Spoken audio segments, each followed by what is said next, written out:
Luak hitam baru, nggak kemanisan, mantap!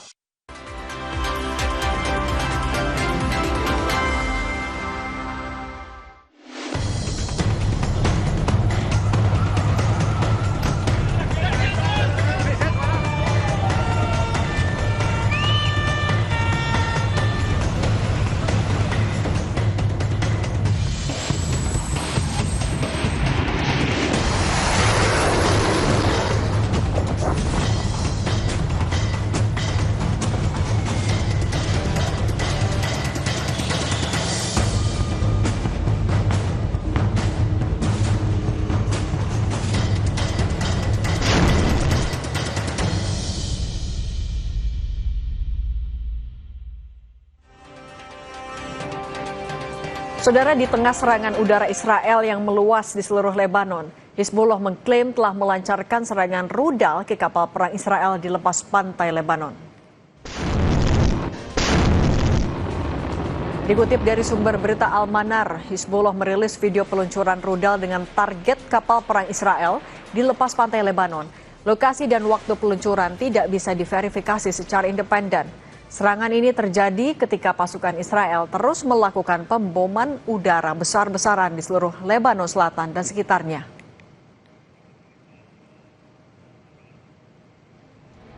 Video lain yang juga dirilis Hizbullah melalui media Al-Manar juga menunjukkan sejumlah pasukannya sedang menyiapkan rudal berjenis rudal jelajah. Video itu menampilkan gambar Sekretaris Jenderal Hizbullah saat ini, yaitu Sheikh Naim Qassem, dan pemimpin revolusi Islam Mujtaba Khamenei.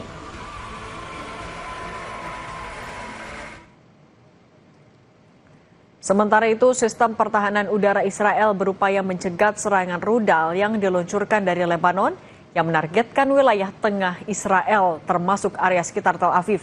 Sumber berita Al-Manar tidak mengonfirmasi dari mana asal serangan rudal itu.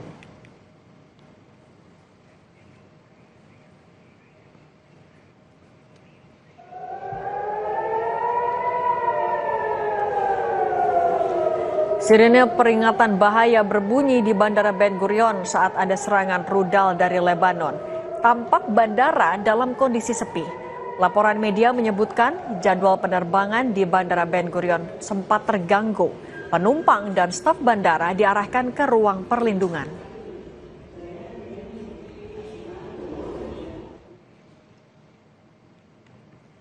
Sementara di Lebanon, sebuah bangunan gedung bertingkat di Lebanon Selatan hancur. Klaim ini dirilis dalam video milik militer Israel, IDF, pada Kamis waktu setempat. Rekaman udara menunjukkan beberapa serangan udara pada sejumlah bangunan dan ladang. Waktu dan lokasi pasti tidak dapat diverifikasi secara independen. Dalam sebuah pernyataan, IDF mengatakan pasukan dari Brigade Pemadam Kebakaran ke-215 menyerang dan melenyapkan lebih dari 70 anggota Hizbullah, termasuk kelompok yang berencana melakukan tembakan mortir ke arah pasukan Israel.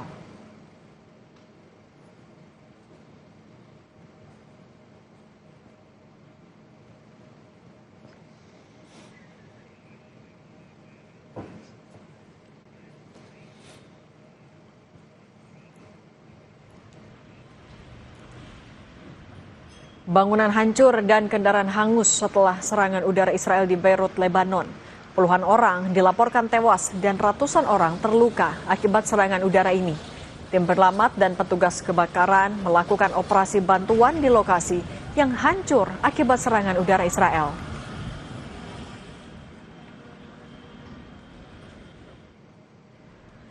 Ibu kota Pakistan, Islamabad, sedang berada dalam status lockdown jelang persiapan menjadi tuan rumah perundingan perdamaian tingkat tinggi antara Amerika Serikat dan Iran yang dijadwalkan hari ini. Tampak sejumlah tentara berjaga di beberapa titik kota. Pemerintah juga telah menutup jalan-jalan utama dan mendirikan pos pemeriksaan di berbagai titik strategis. Pengamanan di sekitar Serena Hotel yang menjadi lokasi utama perundingan dan akomodasi delegasi telah diperketat dengan radius sterilisasi sejauh 3 km. Rencananya Pakistan akan jadi tuan rumah mediator perundingan perdamaian tingkat tinggi antara Amerika Serikat dan Iran pada hari ini.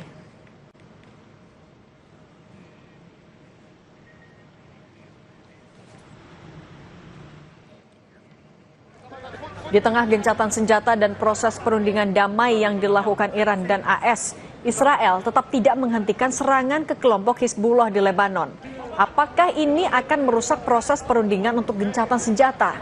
Kita bahas bersama sejumlah narasumber, Guru Besar Hukum Internasional FHUGM Heribertus Jakatriana, dan pakar geopolitik dan keamanan nasional Wibawanto Nugroho Widodo PhD. Selamat petang semua. Selamat petang, Mbak. Prof. Jaka, banyak negara yang mengkhawatirkan kelanjutan gencatan senjata karena Israel tetap menyerang Hizbullah di Lebanon. Kalau menurut Anda, berarti nasib gencatan senjata ke depannya bakal kayak gimana?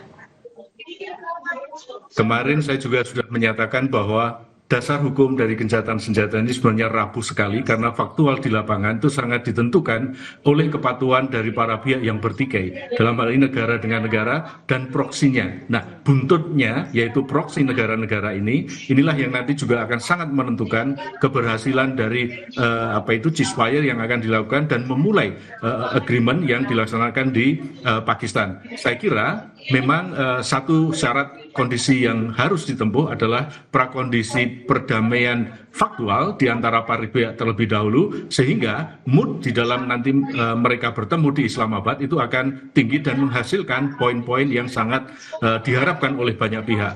Karena saat sekarang kerugian lalu korban dan juga hal-hal yang sifatnya destruktif itu sangat-sangat menjadi perhatian, dan saya kira sudah saatnya saat sekarang para pihak juga menekan proksi-proksi mereka untuk menahan diri terlebih dahulu. Amerika harus menekan Israel supaya menghentikan dulu, Iran sebaiknya menekan Hizbullah dan juga menghentikan suplai ataupun kaitan faktual terkait dengan perdamaian yang ada. Ini adalah syarat mutlak yang harus dipenuhi sebelum perundingan di Islamabad dilakukan.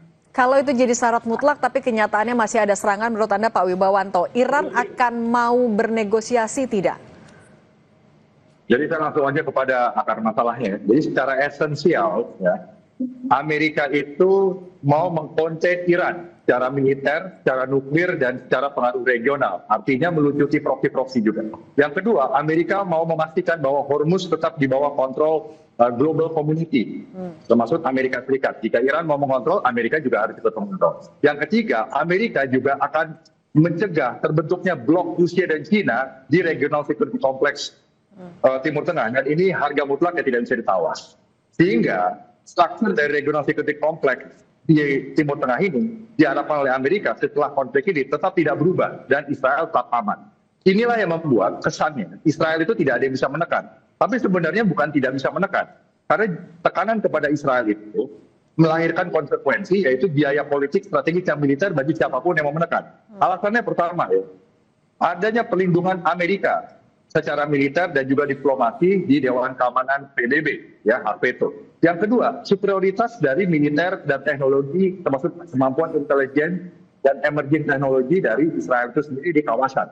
Yang ketiga adalah lobby-lobby Israel yang masuk ke dalam politik domestik di negara-negara yang mendukung Israel, sehingga jika lobby-lobby tidak diakomodir, itu mengganggu kondisi domestik di negara-negara yang mempunyai pengaruh lebih kuat Israel. Yang berikutnya adalah ada fragmentasi terhadap Israel dari komunitas dunia. Negara Barat cenderung pro-Israel, tetapi Global South itu lebih kritis melihat ini.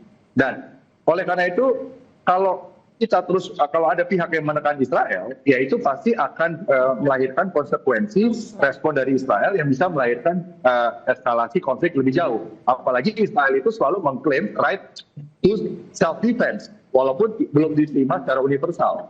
Nah, ini tadi Prof sudah menyinggung bahwa hukum internasional itu seperti tidak berjalan. Kenapa? Karena berjalan dengan kepentingan-kepentingan strategis dari aktor-aktor besar, termasuk great powers, ya, yang sering posisinya berada di atas hukum internasional itu sendiri, gitu. Ini manifestasi dari dunia multipolar yang sekarang itu fragmented karena adanya persaingan antara ruling power Amerika melawan rising power Rusia dan China. Jadi ini interaksi dua variabel itu. Jadi kalaupun ada tekanan perundingan kepada Iran, itu sifatnya, Mbak, hanya manajemen konflik dan tidak ada penyelesaian fundamental. Sehingga Iran pilihannya adalah ya mau terima itu atau perang sekaligus, begitu. Dan ini bisa diselesaikan dengan eskalasi yang ditekan, ya, sementara ini special operation oriented konflik atau eskalatif mengarah kepada perang dunia. Itu dari saya. Eskalasi lebih lanjut atau ya berakhir dengan negosiasi. Tapi kalau Prof Jaka, menurut Anda, ketika kesepakatan ini kan sedang digodok, kalau ada satu pihak yang melanggar perjanjian, ada sangsikah yang bisa dijatuhkan? Untuk saat sekarang karena masih dalam posisi saling melihat, saling memberikan, saya kira ini sangat mungkin terjadinya kegagalan. Kenapa? Karena biaya atau resikonya itu terlalu gede. Ya, ingat saat sekarang itu adalah faktual, yaitu pausing the button di dalam konflik ini. Jadi masing-masing pihak itu sangat tergantung dari perilaku mereka untuk menciptakan kondisi, yaitu confidence building untuk para pihak bisa duduk, bertemu dan mendiskusikan segala sesuatunya. Saya kira satu hal yang menarik untuk dapat kita lihat adalah bagaimana saat ini, sejauh ini, para negara-negara yang mau berunding, yaitu Amerika,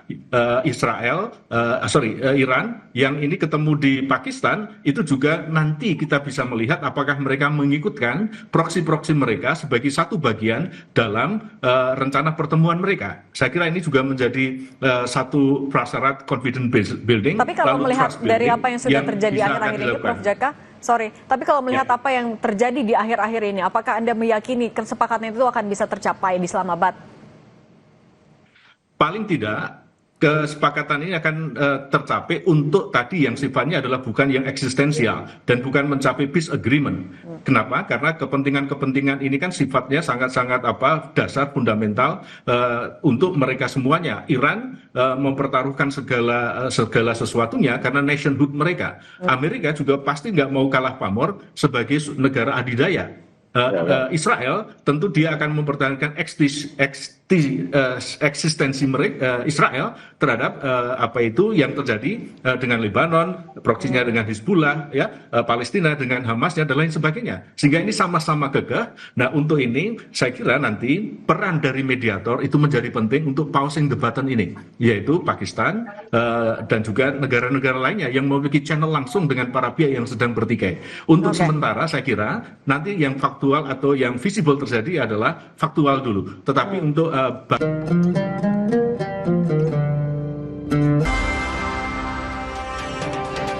kita lanjutkan dialognya, Prof Jaka. Tadi kalau Iran mengklaim sudah masuk ke fase baru, nah kalau salah satu yang dipersoalkan oleh AS juga adalah soal Selat Hormuz, adakah kemungkinan besar Iran akan membuka Selat Hormuz seperti sebelumnya? Saya kira salah satu tekanan yang paling utama itu adalah akses terhadap penggunaan Selat Hormuz yang menjadi urat nadi perekonomian dunia. Dan saya kira ini adalah satu yang berpengaruh besar terhadap kemampuan Amerika, kepentingan Amerika, khususnya kepentingan ekonomi untuk memastikan suplai energi dunia itu terpenuhi melalui pembukaan Selat Hormuz. Dan saya kira ini adalah tekanan besar kepada Amerika untuk sedikit ngerem Israel untuk bisa sedikit mengurangi intensitas penggunaan kekerasan bersenjatanya di Lebanon. Dan saya kira juga faktual ketika bapak yang berkuasa ini sedikit banyak punya masalah, saya kira tekanan terhadap anak-anak yang mengganggu anaknya ini saya kira juga akan sedikit berkurang. Sehingga saya kira baik prakondisi yang ada di Teluk misalnya di Selat untuk dapat menggunakan kesempatan pembukaan Selat Hormuz ini untuk menciptakan tata perekonomian dunia yang lebih kondusif, lebih visible, lebih bermanfaat sebagai satu bentuk tekanan kepada penjamin dari Israel ini siapa? Yaitu Amerika. Tapi Prof Jaka, sebenarnya aturan internasional gimana? Apakah Iran memang bisa mengendalikan Selat Hormuz ketika itu menjadi jalur internasional? Alasan yang dipakai oleh Iran, saya kira itu adalah suatu alasan yang faktual. Kenapa? Karena sebelum serangan kemarin, mereka memasang apa yang disebut sebagai weaponry atau weapon system di laut. Yang dari sisi keamanan navigasi laut, ini menjadi tanggung jawab mereka yang menanam arm weapons di laut. Sehingga alasan Iran itu memperoleh satu justifikasi pembenar. Kenapa? Karena ada emergency situations di Selat Hormuz yang dia tahu, dia yang meletakkan, sehingga resourcesnya, alokasi untuk mengetahui tempat berbahaya misalnya ya, penanaman ranjaunya misalnya, ini menjadi sebuah justifikasi pembenar buat Iran untuk bukan pembukaan Selat Hormuz secara tidak utuh. ya, sehingga dia bisa menerapkan kebijakan-kebijakan yang sangat menguntungkan untuk dirinya. Walaupun sebenarnya ini tidak bisa dibenarkan melalui hukum internasional, apalagi melalui UNCLOS. Nah, saat sekarang faktual situasinya itu adalah armed conflict. Nah, ketentuan hukum internasional umum itu dapat dikesampingkan, tetapi ini pun harus ada prinsip. Satu, non-diskriminasi, proporsional, yang berlaku buat semua pihak. Nyatanya Iran itu tidak menerapkan prinsip itu. Misalnya kapal Cina dia diberikan akses yang lebih, ini kan nggak baik juga gitu loh. Sehingga tekanan terhadap Iran pun tinggi dari sisi hukum internasional yang basisnya adalah profesionalisme, proporsionalisme, dan non-diskriminatif. Oke, ketika Selat Hormuz menjadi salah satu modal bagi Iran, daya tawar bagi Iran, Pak Wibowo, menurut Anda Amerika Serikat akan ngapain lagi nih dalam waktu dekat? Apakah itu akan menjadi bahasan yang lebih semakin panas juga dalam negosiasi nanti? Jadi kalau Amerika Serikat itu sebagai superpower, ya currency utamanya itu adalah freedom of navigation. Dari tahun 1776 Amerika merdeka, bahkan di abad 20, bahkan sejak revolusi Iran tahun 79, Amerika itu sudah berdarah-darah memperjuangkan yang namanya freedom of navigation. US Navy akan sedemikian rupa untuk menghadapi full spectrum di dalam domain maritim untuk menjamin freedom of navigation. Jadi pendekatan liberalis yang tadi Prof sampaikan akan dilakukan, tapi pendekatan realis kita juga harus antisipasi mereka akan lakukan. Nah, tadi Prof sudah menjelaskan, bagus tuh penjelasannya. Iran mempunyai justifikasi ya karena mereka dalam keadaan terancam, ada serangan militer, sehingga mereka mempunyai wilayah teritorial laut teritorial di situ yang bisa mereka gunakan bahwa kapal yang lewat itu bisa saja bukan piloted passage gitu. Pembenarannya begitu. Nah, tapi tadi Prof sudah jelaskan juga, tapi kan ini ada destinasi ke Amerika kan. Nah, nanti jawab lagi oleh Iran dengan perdebatan bahwa apa yang dilakukan oleh Amerika tetap membawa dimensi ketidakamanan bagi kepentingan Iran. Jadi ini akan menjadi debat yang tidak ada habisnya. Sehingga yang saya khawatirkan adalah penyelesaian yang realis. Nah, kalau penyelesaian realis yang terjadi, memang NATO tidak terlibat langsung, ya, belum setuju untuk approach-nya. Tetapi akan ada pertempuran laut yang tidak diharapkan, walaupun chance-nya itu lebih kecil. Tapi jika itu terjadi, itu akan sangat mengganggu perekonomian dunia karena akan mengganggu lalu lintas perdagangan maritim di Hormuz. Tetapi mungkin itu yang menyelesaikan. Karena perang itu adalah penyelesaian politik dengan cara lain, karena pendekatan liberalis sudah tidak bisa lagi digunakan. Nah, sekarang upayakan supaya fokusnya itu adalah satu, Selat Hormuz. Yang kedua adalah di atas segala-galanya adalah kemanusiaan. Baik konflik Israel-Palestina, baik itu yang di Lebanon, baik itu yang di Iran, baik juga di Teheran juga banyak meninggalnya rakyat Iran sendiri. Kita harus akui, salah tembak dari US Navy kemarin ke sasaran sipil sekolah di Iran, dan juga korban sipil di Gulf Country Council itu juga harus jadi pertimbangan. Nah, kita walaupun mengerti pemikiran neorealis jadi dari great power ya yang harus preventif, kita juga sebagai manusia yang hidup di zaman ini harus berusaha untuk melakukan yang namanya self restraint, yang tadi Prof bilang itu self restraint. Tapi Pak Wibowo, artinya bisa dibilang negosiasi atau kesepakatan gencatan senjata yang akan berlangsung hari ini tidak akan berjalan mulus? Hanya akan mencapai hal-hal yang sifatnya non ideologis. Jadi kalau Iran memaksa maksimalis tidak akan bisa. Karena Amerika tidak akan mau kehilangan leverage-nya. Dan kepercayaan yang menjadi dasar bisa berhasil atau tidak, nanti kita semoga ada kabar baik tentunya. Prof Jaka, Heribertus Jaka Triana, dan Pak Wibowo Nugroho Widodo PhD, terima kasih sudah berbagi bersama kami di Kompas Petang. Sehat selalu semuanya.